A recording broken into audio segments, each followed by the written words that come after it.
नमस्कार दोस्तों, defence show में आपका स्वागत है। दोस्तों, आज के संडे स्पेशल एपिसोड में हम करेंगे मिशन पीओके का एनालिसिस। जी हाँ, पिछली पोल में आप सब लोगों ने 80% लोगों ने ये टॉपिक की डिमांड करी थी। तो आज आपको डिटेल में मैं समझाऊंगा कि भारत के मिशन पीओके के बारे में, और यही बताऊंगा कि पीओके को लेकर इम्पॉर्टेंट जो रिजोल्यूशंस है इम्पॉर्टेंट इंस्टीट्यूशंस के, उनके बारे में। तो वीडियो बहुत ही इंटरेस्टिंग है, नॉलेजेबल है, अंत तक बने रहिए वीडियो में। अगर चैनल पे नए हो तो यार सब्सक्राइब कर लो, बेल आइकन दबाओ। तो चलिए वीडियो को शुरू कर लेते हैं।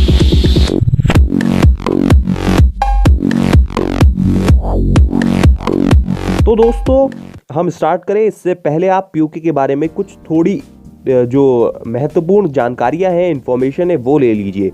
सबसे पहले आप ये जानिए कि पीओके क्रिएट कैसे हुआ, पीओके का फॉर्मेशन कैसे हुआ, तो कब हुआ।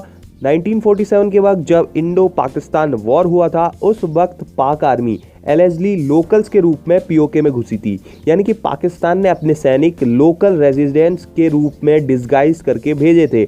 इसके बाद मामला एस्केलेट हुआ, भारत की सेना ने भी जवाब दिया, झड़पें हुई भारत पाक के बीच में। तो उसके बाद युद्ध पे मामला आ गया, और उसके बाद हुआ 1947 का इंडो पाक वॉर। और उस समय पाक आर्मी ने पीओके पर इल्लीगली कब्जा कर लिया था। और बहुत से हिस्टोरियंस, एनालिसिस का ये कहना है कि उस समय की भारतीय लीडरशिप ने इस पर कोई सख्त कार्रवाई नहीं की, ना ही भारतीय सरकार ने सेना को कोई सख्त एक्शन उठाने की आदेश दिए, और साथ ही डिप्लोमेटिक लेवल पर कोई प्रयास किए नहीं गए।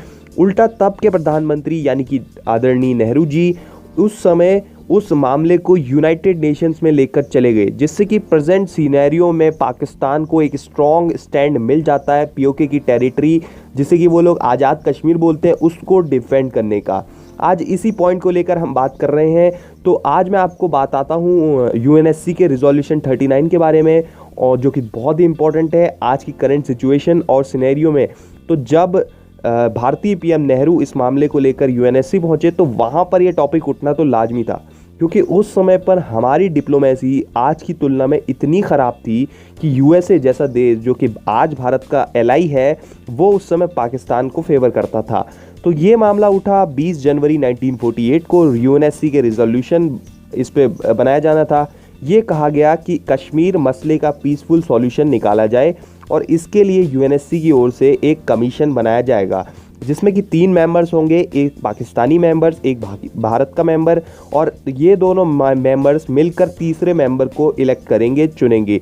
और ये कमीशन सिक्योरिटी काउंसिल को फर्दर गाइडेंस देगा कि कश्मीर रीजन में पीस बरकरार रखने का बेस्ट एक्शन क्या है, बेस्ट सॉल्यूशन क्या है। और ये कमीशन फैक्ट्स को इन्वेस्टिगेट करेगा और सिक्योरिटी काउंसिल के इंस्ट्रक्शंस को फॉलो करेगा। और इन्वेस्टिगेशंस यहाँ पर करी जानी थी दोस्तों भारत की ओर से, जो 1 जनवरी 1948 को, याद रखिएगा, 1 जनवरी 1948 को भारत ने पत्र दिया था, यूनाइटेड नेशंस को आरोप लगाए थे पाकिस्तान पर, और इसी को लेकर इन्वेस्टिगेशंस होनी थी कि भारत के लगाए गए आरोप क्या सत्य हैं या फिर भारत ने बेकार आरोप लगाए हैं, झूठे आरोप लगाए हैं। तो इसके बाद पाकिस्तान ने भी काउंटर में हमारे 15 जनवरी 1948 को, दोस्तों 15 दिन बाद 15 जनवरी 1948 को पाकिस्तान ने भी सेम आरोप का पत्र सौंपा था यूनाइटेड नेशंस को सिक्योरिटी काउंसिल में। तो उन पर भी इन्वेस्टिगेशन होनी थी, और पाक के द्वारा लगाए गए जो मेन आरोप थे, एलिगेशंस थे, वो मैं आपको गिनवा देता हूँ।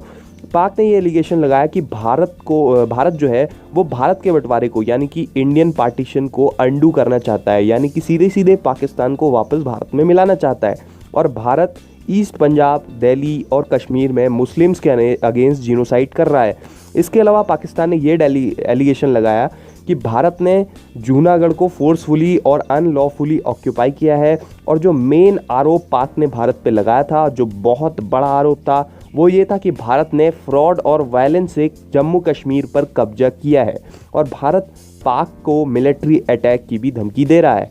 इन सारे रिजोल्यूशन को बेल्जियम ने मूव किया था, जो कि काउंसिल की मीटिंग को चेयर कर रहा था। और ये मूव लार्जली इन्फ्लुएंस था ब्रिटिश डेलीगेशन, जो कि भेजा गया था यूनाइटेड नेशंस में ब्रिटेन की ओर से कश्मीर डिस्प्यूट को सेटल करने के लिए।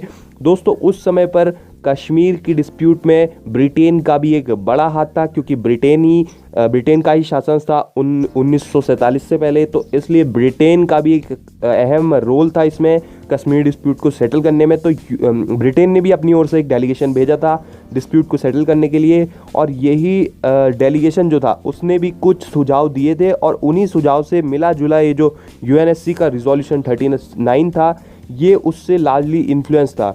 तो जो डेलीगेशन भेजा गया था उसके हेड थे फिलिप नोएल बेकर, और ये जो थे ये British cabinet minister for Commonwealth relations थे। ये रिजोल्यूशन पास हुआ 9 वोट से, जिसमें कि यूक्रेन और यूएसएसआर ने एब्सटेन कर लिया, यानी कि वोट देने से मना कर दिया। अब ये रिजोल्यूशन पास तो हो गया, और इसके आउटकम्स क्या निकले और रिजोल्यूशन 47 में क्या बताया गया, ये सब मैं आपको बताऊंगा अगले संडे स्पेशल में, क्योंकि ये वीडियो थोड़ा लंबा हो जाएगा। तो नोटिफिकेशंस को ऑन कर लीजिए, सब्सक्राइब कर लीजिए चैनल को। नेक्स्ट संडे मैं आपको आगे की एक्सप्लेनेशन दूंगा, और ये भी बताऊंगा कि क्या रिजोल्यूशन 47 में लिखा गया है, और ये भी बताइए हमको कि किस टॉपिक पर मुझे और वीडियोस बनाने चाहिए। साथ ही साथ चैनल को सब्सक्राइब कर लीजिए। तो आज के लिए इतना ही। जय हिंद, वंदे मातरम।